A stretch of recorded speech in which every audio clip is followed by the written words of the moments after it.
नमस्कार दोस्तों, मैं हूं दिनेश किवोरा। स्वागत है आपका न्यूज टाइम और एसजीएस न्यूज के अंदर। दोस्तों, मोदी जी ने 2024 का बिगुल तो बजा दिया है और विपक्षी खेमे से भी कुछ हलचल की आवाजें आनी शुरू हो गई हैं। कुछ आवाजें केसीआर की तेलंगाना से भी आ रही हैं, जहां पर कुछ मुख्यमंत्रियों का जमावड़ा लगा, जहां पर मुख्यमंत्री और अपोजिशन लीडर, जिसमें आपके केसीआर साहब खुद थे, भगवंत मान भी थे, केजरीवाल साहब भी आए और साथ में विजयन साहब भी आए केरला से, और कुछ और लीडरान भी थे साउथ से जो आए हुए थे। दोस्तों, तैयारियां ऐसा लगता है कि विपक्ष में कई खेमों में से निकल कर आ रही हैं। जो कांग्रेस का खेमा है, अब वहां से जो मुख्य विपक्षी पार्टियां हैं, खास तौर से नॉर्थ इंडिया में, वो थोड़ा सा किनारा कर रही हैं। किनारा इसलिए कर रही हैं कि शायद उनके अपने अस्तित्व का सवाल है। लेकिन अभी जो 9 चुनाव होने जा रहे हैं इस वर्ष में, उसमें 3 चुनाव तो फरवरी में है, 1 अप्रैल में है और 5 चुनाव नवंबर में है। हमने विस्तार में इसके ऊपर काफी रिपोर्ट्स भी दी हैं। जरूरत इस बात की है कि विपक्ष की ओर से, खास तौर से नॉर्थ ईस्ट के इन 3 चुनाव में, नागालैंड, मेघालय और त्रिपुरा में, इन 3 के अंदर कांग्रेस और उसका गठबंधन 2 राज्य छीन सकता है, मजबूती की स्थिति में है। अगर कांग्रेस 30 जनवरी के बाद, जब भारत जोड़ो यात्रा समाप्त होती है और राहुल गांधी अगला 1 महीना पूरा कारपेट बॉम्बिंग करते हैं, खास तौर से नॉर्थ ईस्ट के अंदर, तब तो बात बन जाएगी। लेकिन अगर वो नहीं जाते हैं और अलूफ रहते हैं, तो फिर उसके बाद भारत जोड़ो यात्रा पर भी सवाल उठेंगे कि आप सिर्फ यहीं तक सीमित हैं। इस विषय पर बात करने के लिए जो मेहमान हमारे साथ मौजूद हैं, उनका मैं तारुफ आपसे करवा देता हूं। हमारे साथ हैं डीएलजी प्लस 2 के बिजनेस और इंडिपेंडेंट जर्नलिस्ट हिमांशु भयानी जी, आपका स्वागत है। और हमारे साथ हैं वरिष्ठ पत्रकार श्री अनिल सिन्हा जी, आपका भी बहुत बहुत स्वागत है। हिमांशु जी, जो परिस्थितियां निकल कर आ रही हैं, और मैं अपने प्रोग्राम्स में करीब करीब 10-15 दिन से कह रहा था कि एनी मोमेंट नॉर्थ ईस्ट चुनाव अनाउंस होने जा रहे हैं, तैयार रहिएगा, और वो हो भी गए। तो हमारी बात जो थी बिल्कुल सही निकली वहां पर। क्या कांग्रेस तैयार है? क्या मुख्य विपक्षी दल 2024 की लड़ाई के लिए तैयार है? अगर 2023 की बिसात को ठीक ढंग से नहीं बिछा पाएंगे, तो पक्का मान लीजिए 2024 की बिसात नहीं बिछेगी। हिमांशु जी, आपकी टिप्पणी। आ, आपने कई बार कहा कि नॉर्थ ईस्ट के चुनाव कभी भी डिक्लेयर हो सकते हैं, ये बात साबित भी हुई। और आपकी दूसरी बात जो आपने कही, उस पर भी मैं मतलब एक पैनी नज़र जमा के बैठा हूँ, इन्फॉर्मेशन को उस तरीके से एनालाइज करने की कोशिश करता हूँ। आपने कहा है कि 2024 के चुनाव, आपके जो मतलब सोर्सेज है वहां से पता चल रहा है कि कभी भी दिसंबर में भी हो सकते हैं। तो अगर ये झटका लगता है दिसंबर में, मान लीजिए, या जनवरी में, तो शायद मैं मानता हूं कि विपक्ष के पास आज की तारीख में कोई ऐसी राजनीति या रणनीति नहीं है। हालांकि ये जो भारत जोड़ो यात्रा है वो 31 जनवरी को खत्म हो रही है। कल परसों मैं योगेंद्र यादव जी का इंटरव्यू देख रहा था जो उन्होंने रविश कुमार को दिया था। उसमें उन्होंने कहा था कि ये यात्रा से कुछ निकले ना निकले, बट जो राहुल गांधी की इमेज इन्होंने बनाई थी, जो पप्पू की, वो पोस्टर फट चुका है और लोग उसको एक सीरियस नेता के तौर से लेने लगे हैं। अब ये सीरियस नेता के तौर पे जिस तरीके से पब्लिक ने उन्हें लेना शुरू किया है, वो वोट्स में कितना ट्रांसलेट होना है, ये हमको समझना पड़ेगा, पहली बात। दूसरा, मैं ऐसा मानता हूं कि जितने भी राजनीतिक दल है वो एक अलग अलग खेमों में अपनी अलग अलग विचारधारा के साथ काम कर रहे हैं। आम आदमी पार्टी की एक अलग विचारधारा है, मोहन जगन रेड्डी जी की एक अलग विचारधारा है, भगवत मान अगर मिलते हैं या कुछ करते हैं तो उनकी भी थोड़ी विचारधारा अलग है। तो उस लिहाज से अगर देखा जाए तो आपको जब एक क्षेत्रीय दल जितने भी है या रीजनल पार्टीज जितनी भी है, उनकी अलाइनमेंट किसी एक मेन स्ट्रीम पार्टी के साथ कैसे होगी विचारधारा को लेके, या राजनीति कैसे की जाए, क्योंकि अभी क्या हुआ है, ये जो 8 साल या 10 साल में जो राजनीति हुई है उसमें पैराडाइम पूरा शिफ्ट हो चुका है। अभी बात आती है उस 10 साल के साथ कंपीट करने का, चाहे फिर भले आप कर्ज लेके करो, लेकिन करो।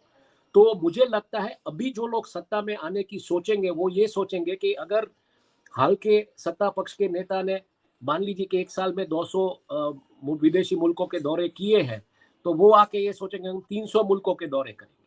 तो ये राजनीति मुझे लगता है इस दिशा में जाने वाली है। अगर कोई भी पक्ष या कुछ भी आता है किस तरीके से होता है, उसमें कुछ इंडिकेशंस हमको जो पिछले दिनों में जो इंटरव्यूज गौतम अदानी ने दिए उससे भी समझने पड़ेंगे। जिस तरीके से उन्होंने एक बात कही है, जहां पे उन्होंने एक इंटरव्यू में, इंडिया टीवी को दिए गए इंटरव्यू में उन्होंने ऐसे कहा कि आंध्र प्रदेश में हम मतलब तेलंगाना में हम जगन के साथ काम कर रहे हैं, तो ये जगन के साथ तू ताके रिलेशंस कैसे हो गए? तो ये भी मुझे कुछ लगता है कि कुछ बैकडोर लॉबिंग या जो भी आप बोले उस तरीके से होगा। जैसे एक बात आ रही है कि सऊदी अरब की डील को लेके जो कुछ भी हुआ, तो कहीं मुझे लगता है इंडस्ट्रियल लॉबिंग भी, क्योंकि आज आपने हिमाचल प्रदेश में देख लिया कि अगर वहां पे इनकी सत्ता नहीं, सत्ताधारी पक्ष की सत्ता नहीं आती है, तो इन्वेस्टमेंट्स पुल आउट करने की बात होती है। तो जिस तरीके से इन्वेस्टमेंट्स का नेट बुना गया है, वो भी एक मुझे लगता है एक बार्गेनिंग चिप रहेगा, क्योंकि आज विपक्ष के पास उस लेवल का अगर देखने जाए तो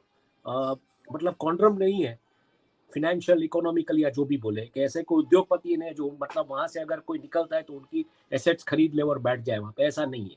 तो मुझे लगता है कॉर्पोरेट इंडिया भी एक बड़ा बार्गेनिंग चिप साबित होगा उसमें।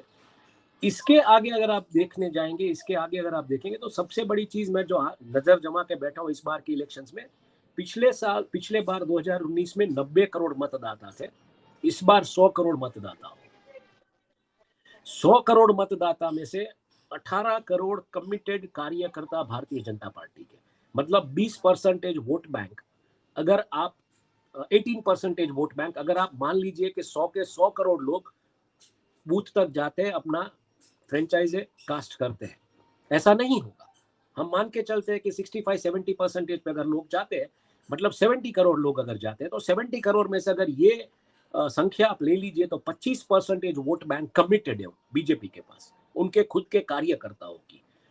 तो उससे विपक्षी दूसरी पार्टियां और मेन स्ट्रीम धारा की, अगर कांग्रेस की राजनीति की आप बात करें मेन स्ट्रीम पक्ष के तौर से, तो वो कैसे लड़ेंगे? आज बसपा कहाँ है, सपा कहाँ है?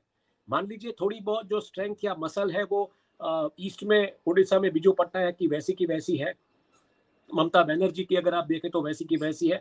साउथ में कुछ फोर्सेस कर्नाटका तमिलनाडु को बात करके अगर हम देखें तो साउथ में मतलब एक टैंडम बना हुआ है। लेकिन इन सभी पार्टीज के पास बूथ लेवल का मैनेजमेंट वो कहाँ पे है?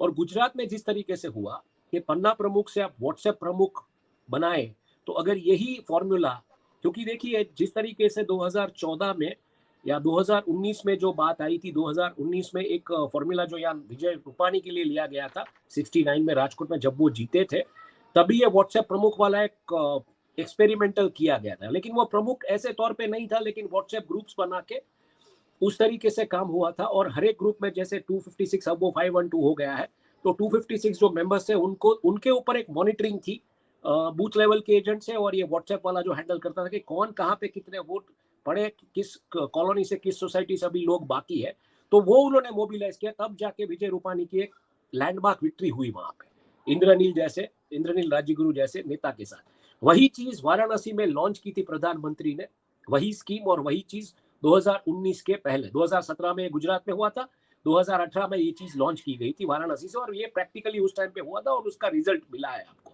44 करोड़ वोट्स मिले थे आपको last time Bharatiya Janata party को।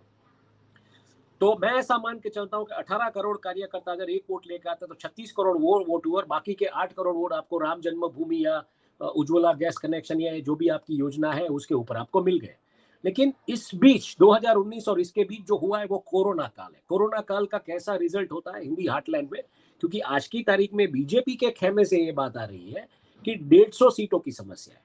होता क्या है, बीजेपी हमेशा मतलब कहीं ना कहीं ये चीजें मीडिया में एक तरीके से एक विस्परिंग चाइनीज विस्पर्स की तरह गूंजती है, फिर जाके जीत जाती है और फिर बोलती है कि हमने रिजल्ट दिया। तो ये चीज आ रही है बीजेपी के खेमे से।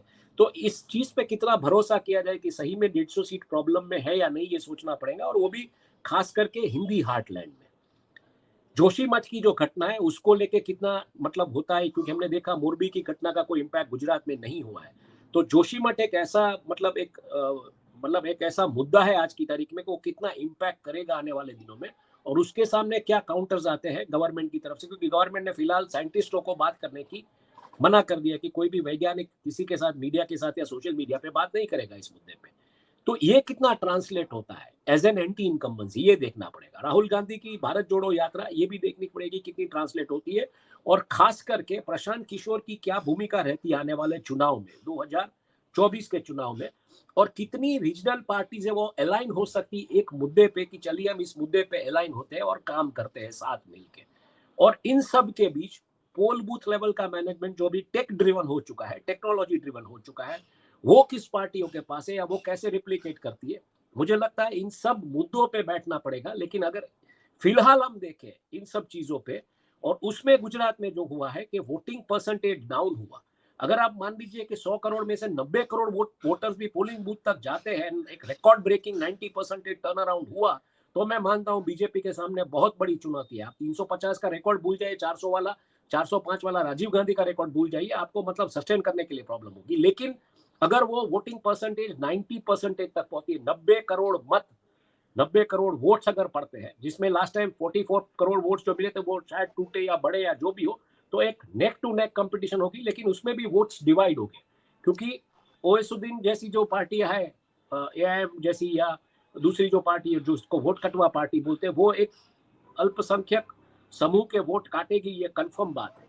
तो इन जी, सब मुद्दों पे अगर हम देखने जाए तो भारतीय जनता पार्टी फिलहाल मुझे दिख रहा है एक फेवरेबल पिच पे, मेजोरिटी वो बना लेगी, वो सवाल नहीं उठता है। लेकिन उनकी जो मंशा है कि रिकॉर्ड ब्रेकिंग सीट्स लानी है, वो कैसे जी, लाएंगे ये समझना पड़ेगा। और इन सब के बीच रोजगारी, इकोनॉमी, इन सब मुद्दों को कैसे गवर्नमेंट टैकल करती है, मुझे लगता है इस आने वाले बजट में, बजट सत्र में, और जो रिपोर्ट आई है ऑक्सफैम जी, की, जहाँ पे सर्वाइवल ऑफ द रिचेस्ट, ये टाइटल ही बहुत चौंकाने वाला है, क्योंकि हम जी, और आपने डार्विन की थियरी पढ़ी है, जी, सर्वाइवल ऑफ द फिटेस्ट। आप स्किल से डेवलप कीजिए, प्रकृति के अनुकूल चलिए, लेकिन यहाँ पे तो बात यह है कि आपको रिच बनना पड़ेगा सर्वाइवल के लिए। जी, तो इन सब मुद्दों पे कैसे राजनीति होती है, मुझे लगता है ये देखना पड़ेगा।